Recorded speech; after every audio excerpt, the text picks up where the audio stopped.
Hello dear students, welcome to the class and welcome to this session of ICT Virtual Classroom। ICT Virtual Classroom के इस session में आप सभी का स्वागत है।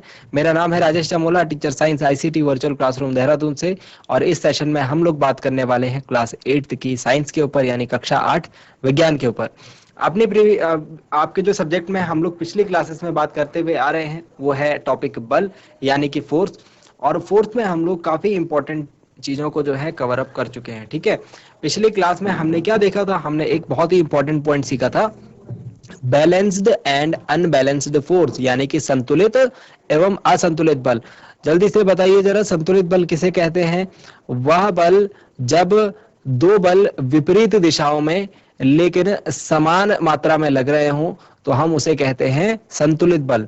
लेकिन जब यही बल एक ही दिशा में और समान मात्रा या असमान मात्रा में लगे, मतलब कि इनकी दिशाएं विपरीत ना हो, तो तब इन्हें हम कहते हैं असमान बल, यानी कि असंतुलित बल। ठीक है, तो आज की क्लास में हमको इससे आगे की बातों को डिस्कस करना है। हमको बल के प्रभाव जानने, इफेक्ट्स ऑफ फोर्स, कि बल लगाने से क्या क्या होता है, जब हम फोर्स लगाते हैं तो क्या क्या होता है, उन चीजों को हमको आज की क्लास में डिस्कस करना है। आई होप आप सबके सब फिट फाइन हेल्दी होंगे, बिल्कुल रेडी होंगे क्लास के लिए, अपनी पोजिशन ले चुके होंगे। आप लोग के हाथ में कॉपी पेन होगा नोट डाउन करने के लिए।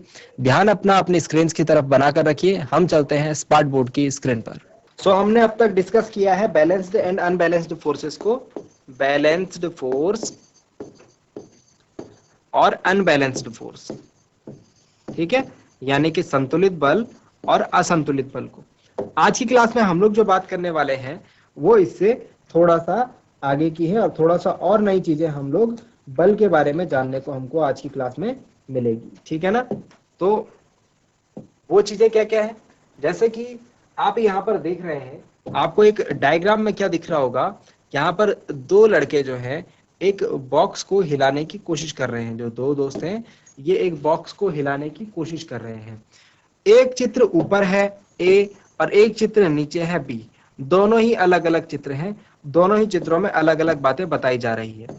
जरा ऊपर वाला चित्र देखिए सबसे पहले और समझने की कोशिश कीजिए कि यहाँ पर क्या बताया जा रहा है। ऊपर वाले फिगर में आप ये देख रहे हैं कि दोनों के दोनों दोस्त जो हैं वो एक ही दिशा में, दोनों के दोनों एक ही दिशा में, यानी कि सेम डायरेक्शन में फोर्स लगा रहे हैं। ठीक है, और दूसरे वाले फिगर में देखिए, यहाँ पर दोनों के दोनों दोस्त जो है एक इधर से बल लगा रहा है और एक इधर से बल लगा रहा है, यानी कि अपोजिट डायरेक्शन, विपरीत दिशाओं में बल लगा रहे हैं। दोनों में से कौन से केस में जो है ये बक्सा हिलेगा? ये बक्सा कौन से केस में हिलेगा, यानी ये ऐसे ऐसे जाएगा, कौन से केस में ये मूव करेगा? मूव यानी कि गति करेगा। कौन से केस में करेगा बताओ? ऊपर वाले में करेगा या फिर नीचे वाले में करेगा? कब इसको हिला सकते हैं हम? जब ऊपर वाले बच्चों की तरह बल लगाएंगे वो इसको हिलाएंगे, या फिर नीचे वाले बच्चे जो अगर इस पे फोर्स लगा रहे हैं तो उनकी मदद से जो है ये मूव करेगा। तो आप लोग समझ पा रहे होंगे कि ये वाला जो ऊपर वाला हमारा फोर्स है, यहाँ पर जो दो बच्चे मिलकर के फोर्स लगा रहे हैं, इसकी वजह से ये बॉक्स जो है ये इस दिशा में गति करने लगेगा। क्यों? क्योंकि दोनों बल जो है सेम डायरेक्शन में है, एक ही दिशा में है ना, अपोजिट डायरेक्शन में नहीं है। ये दोनों बल अपोजिट डायरेक्शन में लगा रहे हैं तो ये बक्सा गति नहीं करेगा, यानी ये मूवमेंट नहीं करेगा। यहां से हमको क्या बात समझ में आई? यहां से हमको ये बात समझ में आई कि जब दो दोस्तों ने एक ही दिशा में बल लगाया, एक ही डायरेक्शन में फोर्स लगाया, तो उन दोनों का फोर्स जुड़ गया, उन दोनों का बल जुड़ गया, यानी कि फोर्स एड अप हो गया। और जब उन्होंने अलग अलग दिशाओं में बल लगाया तो उन दोनों का फोर्स जो है, उन दोनों का बल जो है वो घट गया। ठीक है, तो फिगर सबके समझ में आ गया होगा। अब हम इसमें कुछ पॉइंट्स को लिखेंगे। ठीक है, जो हमने इस फिगर से हम लोग चित्र देखते हैं और चित्र को समझते हैं और फिर उसके बाद अपने हिसाब से उस चित्र को लिखते हैं कि क्या हमने उसमें बातें समझी। तो पहला पॉइंट लिखेंगे, हमने जो चीज यहाँ पर समझी उसके आधार पर पहला पॉइंट हम लोग यहाँ पर नोट डाउन करेंगे। पहला पॉइंट क्या है? पहला पॉइंट ये है कि फोर्स अप्लाइड, मेरे साथ साथ लिखिए, आप लोग भी मेरे साथ साथ लिख सकते हैं। फोर्स अप्लाइड, फोर्सेस अलग अलग बल होंगे, forces applied on the same object, on the same object in the same direction, in the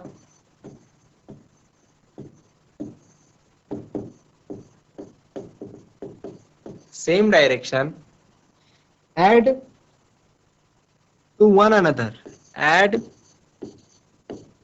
to one another। मतलब कि क्या मतलब हुआ इस बात का मतलब ये हुआ कि समान मात्रा के जो बल होंगे, इसमें आप लिखेंगे, हिंदी में भी लिखेंगे इस बात को, देखो दोनों लैंग्वेज में हम लोग लिखते हैं यहाँ पर, ताकि आपको चीजें जो है ज्यादा समझ में आए, ठीक है।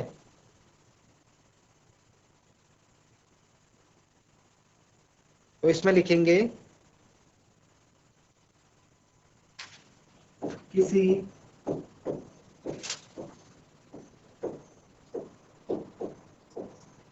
वस्तु पर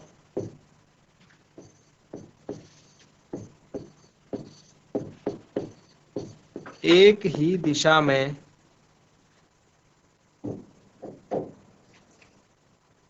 लगाए गए बल जुड़ जाते हैं।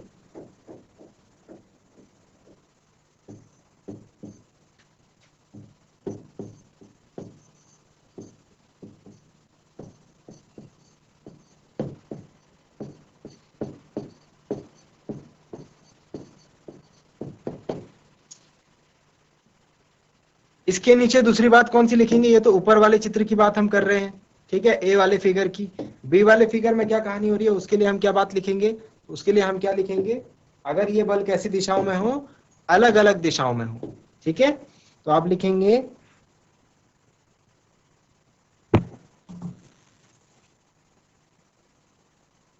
If the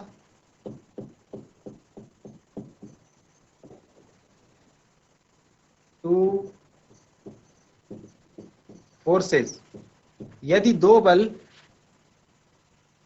act in the opposite direction,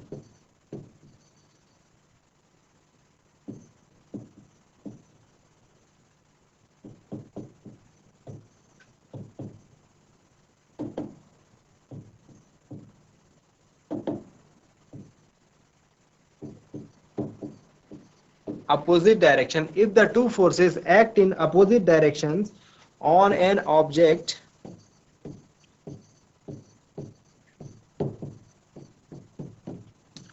comma, on an object, the net force acting on it, the net force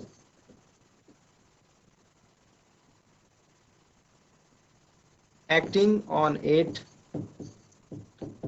is, the net force acting on it is the difference between, ध्यान रखेंगे इस बात को, difference between, अभी हिंदी में भी लिखेंगे तो अच्छे तरीके से मतलब समझ में आएगा, difference between the two forces,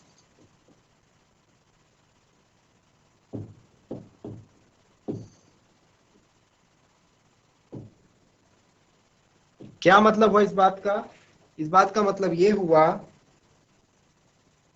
किसी, यदि किसी वस्तु पर दो बल विपरीत दिशा में कार्य करते हैं, दो बल जो हैं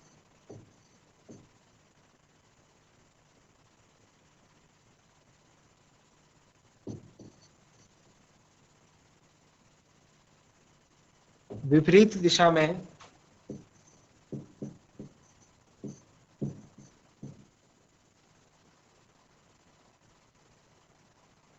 कार्य करते हैं, तो इस पर लगने वाला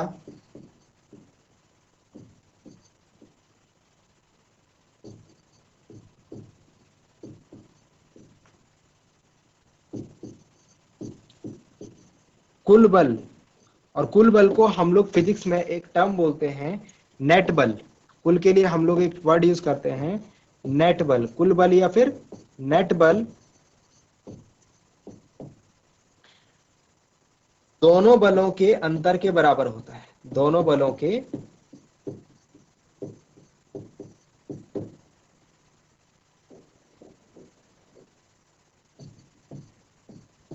अंतर के बराबर होता है। क्या मतलब हुआ इस बात का? इस बात को अगर हम सीधे सीधे शब्दों में समझें तो कहने का मतलब ये है कि सपोज हम पहला वाला केस ले रहे हैं, अगर किसी वस्तु पर एक ही दिशा में लगाया गया बल, या मतलब ये वाला केस, तो सपोज इस व्यक्ति ने, इस लड़के ने लगाया सबसे पहले 5 न्यूटन का बल, और दूसरे वाले लड़के ने भी लगाया 10 न्यूटन का बल। तो हमने क्या बोला, एक ही दिशा में लगाए गए बल जुड़ जाते हैं, मतलब टोटल जो नेट बल होगा वो कैसे निकलेगा, दोनों को जोड़ देंगे, 10 + 5 मतलब कि 15 न्यूटन।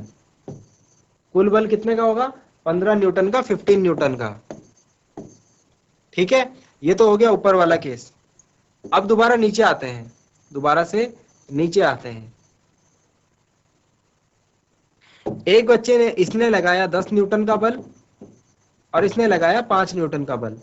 दोनों कैसी दिशाओं में लग रहे हैं, विपरीत दिशा में। तो हमने क्या पढ़ा, विपरीत दिशा में लगने वाला बल है तो कुल नेट बल जो होगा दोनों के अंतर के बराबर, यानी कि दोनों के डिफरेंस के बराबर होगा। तो डिफरेंस कैसे निकालते हैं, अंतर कैसे निकालते हो आप लोग, माइनस करके। तो अंतर कितना होगा, 10 - 5 कितना, 5 न्यूटन। कंक्लूजन क्या निकला, कंक्लूजन क्या निकला, कंक्लूजन ये निकला कि यहां पर देखो, यहां पर बल कितना है ऊपर, 15 न्यूटन, 15 न्यूटन, यहां पर कितना है, 5 न्यूटन। ज्यादा कहां है, यहां पर।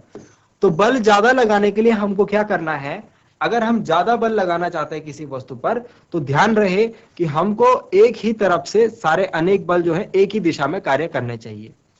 किसी वस्तु पर एक ही दिशा में, यानी कि सेम डायरेक्शन में, सेम ऑब्जेक्ट पर अगर फोर्स लगे तो वो ज्यादा काम करता है। अगर हम उसको अलग अलग डायरेक्शन से पुश करेंगे तो वो हमारे लिए थोड़ा कम यूजफुल होने वाला है। आई है बात समझ में, ये बात समझ में आ गई? ठीक है, इसको नोट डाउन कर लीजिए। अब हम लोग चलते हैं नेक्स्ट पॉइंट के ऊपर, इसको जल्दी से लिख लीजिए। अब हम चलते हैं नेक्स्ट पॉइंट के ऊपर। एक इंपॉर्टेंट पॉइंट लिख लीजिए नोट बना करके, महत्वपूर्ण बात, काम की बात। यदि यदि किसी वस्तु पर कार्यरत या फिर लगने वाले दो बल समान परंतु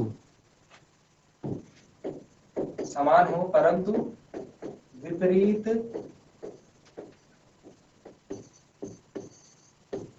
दिशा में हों तो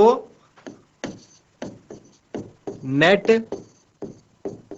या फिर कुल या फिर परिणामी बल,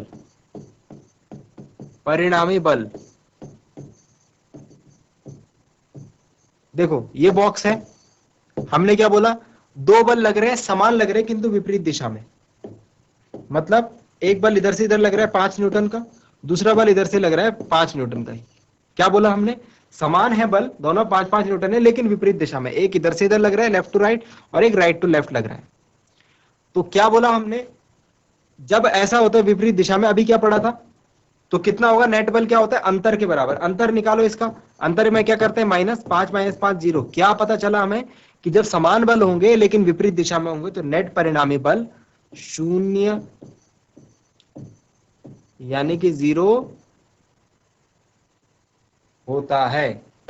ध्यान रहेगी बात, कब होगा नेट बल 0, जब दो बल होंगे, दोनों समान होंगे, दोनों के मान समान होंगे, 5 न्यूटन 5 न्यूटन, या फिर सपोज 10 न्यूटन 10 न्यूटन, है ना, जितना भी होगा, मतलब बराबर, जो इस तरफ है उस तरफ भी उतना ही होना चाहिए, लेकिन दिशा विपरीत हो। एक ऐसे काम कर रहा है तो दूसरा ऐसे काम कर रहा है। ठीक है, एक ऐसे काम कर रहा है तो दूसरा ऐसे काम कर रहा है, एक ऐसे काम कर रहा है तो दूसरा ऐसे काम करना है, दोनों अपोजिट होने चाहिए, एक दूसरे के विपरीत दिशा में होने चाहिए। तो नेट बल जो होगा वो 0 होगा। समझ में आ गई ये बात? ठीक है, इसको लिख लो, ये ध्यान रहनी चाहिए आपको। अब हम चलते हैं नेक्स्ट पॉइंट के ऊपर, अब हम चलते हैं नेक्स्ट पॉइंट के ऊपर। दूसरा नोट लिखेंगे, दूसरा नोट लिखेंगे यहां पर, force can change, force can change the state of motion, force can change the state of motion. क्या मतलब हुआ इस बात का? इस बात का मतलब ये हुआ कि बल से हम वस्तु की अवस्था, गति की जो अवस्था है उसमें परिवर्तन ला सकते हैं। उसमें क्या कर सकते हैं? उसमें परिवर्तन ला सकते हैं। ठीक है ना? जैसे कि हमने ये देखा, यहां पर आपको दिख रहा होगा कि एक बॉल जो है, एक गेंद जो है, ये रखी हुई है और हमने क्या करा, ये रेस्ट पर थी। कैसे थी? रेस्ट मतलब कि विराम, रुकी हुई अवस्था में थी, पहले रुकी हुई थी। हमने क्या किया, हमने अपने हाथ से इस पर बल लगाया और अब ये जो है चलने लगी। तो हमने क्या करा, जब इस पर बल लगाया तो एक रुकी हुई गेंद जो थी, यानी रेस्ट की जो गेंद थी वो चलने लगी। वो क्या हो गई? चलने लगी, यानी कि वो मोशन में आ गई। तो आपने क्या देखा, बल लगा करके आप रुकी हुई गेंद को चला सकते हैं, यानी गेंद के स्टेट ऑफ मोशन में, गति की अवस्था में परिवर्तन ला सकते हैं। समझ में आई बात? इसको बोलते हैं गति की अवस्था। रेस्ट और मोशन दोनों क्या होते हैं? गति की अवस्था। ठीक है ना? और दूसरा एग्जांपल देखेंगे तो ये चीज आपको पता होगी, ये काम तो सबने किया होगा, है ना? ये क्या चीज है? ये क्या चीज है, कौन बताएगा? ये है एक टायर, और इस टायर को हम लोग ऐसे ये लकड़ी से घुमाते हैं, है ना? लकड़ी से मार के। तो अगर आपको ये टायर देर तक घुमाना है तो क्या करना पड़ेगा? कंटिन्यूअसली इसको पुश करते रहना पड़ेगा लकड़ी से, है ना? तभी तो ये देर तक घूम पाएगा। अगर एक ही बार आप इसे हिट करेंगे तो ये थोड़े ना देर तक घूम पाएगा। तो देर तक घूमने के लिए हमको क्या करना पड़ता है? इसको रिपीटेडली पुश करना पड़ता है, यानी कि बार बार इसको धकेलना पड़ता है। तो आपने क्या देखा, अगर आपको इसको फास्ट चलाना है, अगर आप इसको फास्ट चलाना है मतलब तेज चलाना है, तो आपको क्या करना पड़ेगा? लगातार बल लगाना पड़ेगा, लगातार बल लगाना पड़ेगा, मतलब कि इसको लगातार पुश करना पड़ेगा, कंटिन्यूअसली रिपीटेडली इसको पुश करना पड़ेगा। आई होप समझ में आ गई होगी, आई होप समझ में आ गई होगी। ठीक है, तो इन चीजों को नोट डाउन कर लीजिए। तो यहां पर हमने क्या देखा कि अगर मोशन को कंटिन्यू करना है, मोशन यानी गति को कंटिन्यू करना है, तो इसके लिए हमको क्या करना पड़ेगा? इसको कंटिन्यूअसली पुश करते रहना पड़ेगा। ठीक है ना? समझ में आ गई है बात? तो दो चीजें हमने देखी। हम क्या कर सकते हैं, हम क्या कर सकते हैं,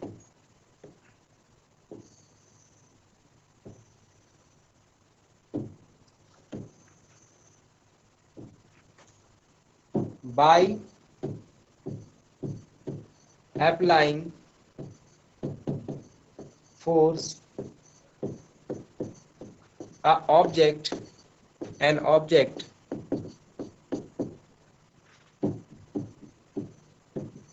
can be moved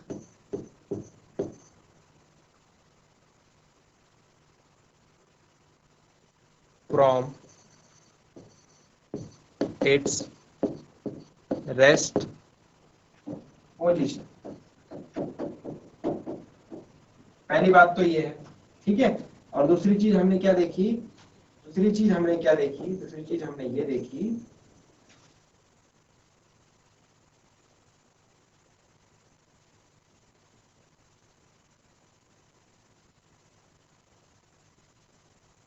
second point लिखेंगे,